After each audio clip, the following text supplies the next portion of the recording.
मित्रों नमस्कार। आज भाग 493 में हम लोग BNS 2023 के सेक्शन 27 पर चर्चा करेंगे। Section 27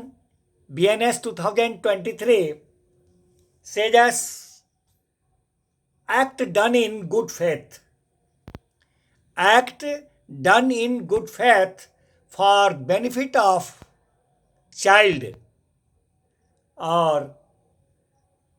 person of unsound mind by or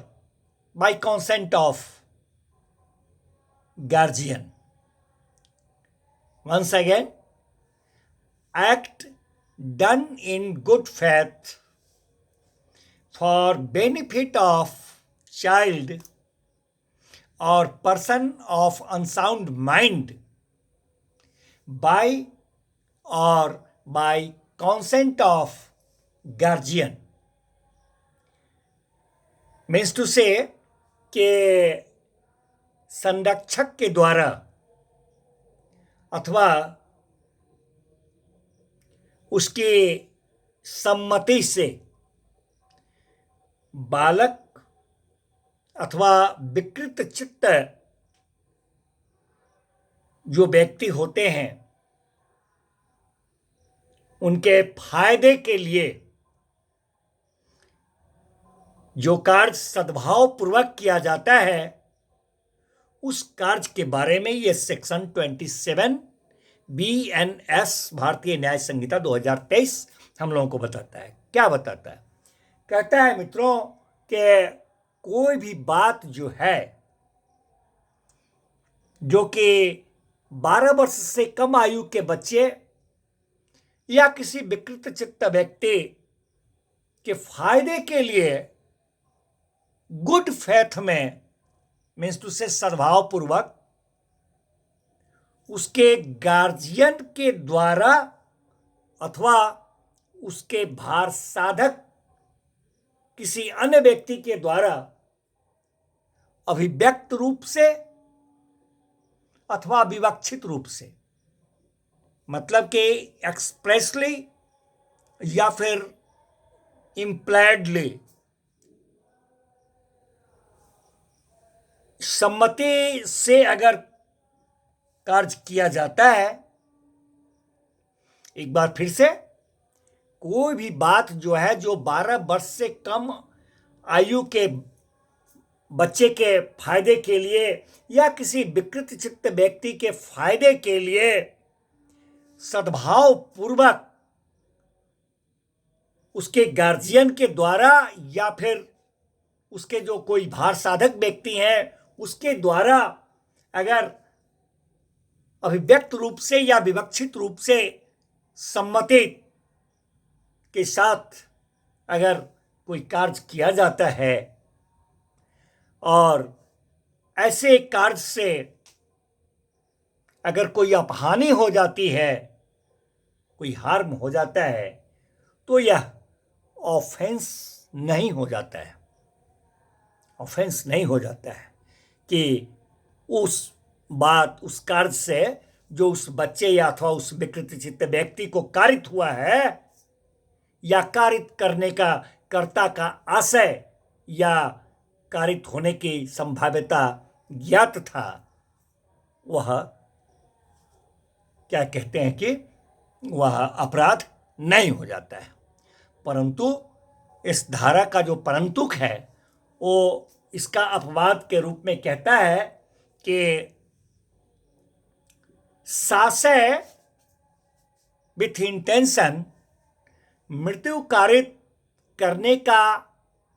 या मृत्यु कारित करने के प्रयत्न करने का अगर होगा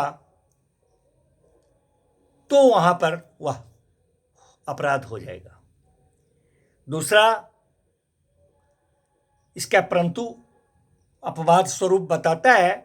कि मृत्यु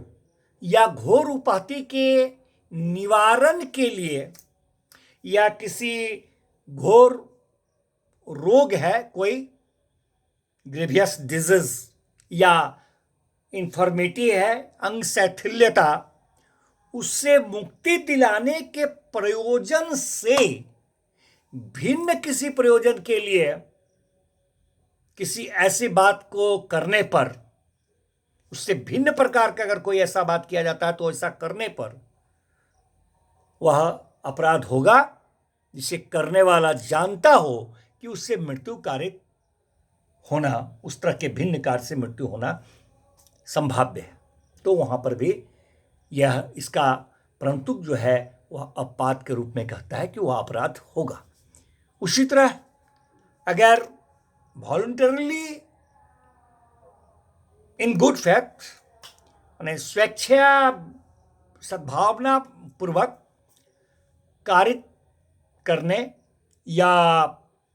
ग्रीवियस हर्ट कारित करने का प्रयत्न करने पर वहां पर भी अपराध होगा, जब तक कि वह मृत्यु या वह जो ग्रीवियस हर्ट के निवारण के या किसी ग्रीवियस डिजीज या इन्फर्मिटी से मुक्ति करने के प्रयोजन से वह नहीं किया गया हो, तो वहां पर भी वह अपराध होगा। मित्रों, किसी ऐसे अपराध के एबेटमेंट बोले तो दुष्प्रेरणा, तो कहता है कि किसी ऐसे अपराध का एबेटमेंट करने पर भी वह अपराध होगा जिस अपराध के किए जाने पर इसका विस्तार नहीं है, वहां पर भी होगा। अब उदाहरण के तौर पर देखा जाए तो मान लिया जाए कि एक पिता है, वह इन गुड फेथ अपने बच्चे के फायदे के लिए बगैर बच्चा का सम्मति लिए हुए अपने बच्चे का फायदा करने के लिए सद्भाव पूर्वक बगैर बच्चे का सम्मति लिए यह संभाव्य जानते हुए कि शस्त्र कर्म से उसके बच्चे की मृत्यु होगी, न कि इस आशय से कि अपने बच्चे को मृत्यु कारित कर दे, वह पिता जो है सर्जन के द्वारा उसका पथरी निकलवाने के लिए, अपने बच्चे का पथरी निकलवाने के लिए ऑपरेशन करवाता है। तो यहां पर चूंकि पिता का उद्देश्य जो है वह रोग मुक्त कराना है अपने बेटे का, अपने बच्चे का को रोग मुक्त करवाना है पिता का उद्देश्य, इसलिए पिता इस अपवाद के अंतर्गत आएगा। धन्यवाद मित्रों, मिलते हैं फिर नेक्स्ट भाग में नेक्स्ट सेक्शन के साथ। धन्यवाद।